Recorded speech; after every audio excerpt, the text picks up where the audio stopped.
Hello everyone. In this video, I'll show you how to fix the PowerPoint error that says there was an error accessing the file. First, locate the PowerPoint file in File Explorer. Right-click the file and select Properties. In the General tab, look near the bottom for an option called Unblock.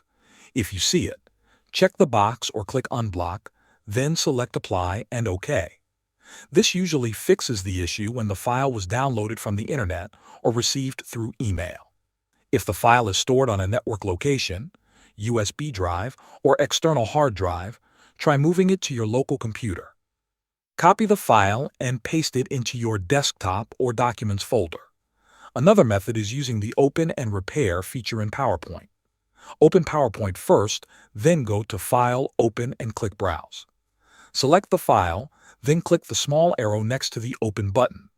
Choose Open and Repair. PowerPoint will try to repair the damaged file automatically. You can also adjust protected view settings. Open PowerPoint and go to File, then Options. Select Trust Center and click Trust Center Settings. Open the Protected View section and temporarily uncheck all the boxes. Click OK, restart PowerPoint, and try opening the file again. After the file opens successfully, you can turn Protected View back on for better security. Thanks for watching.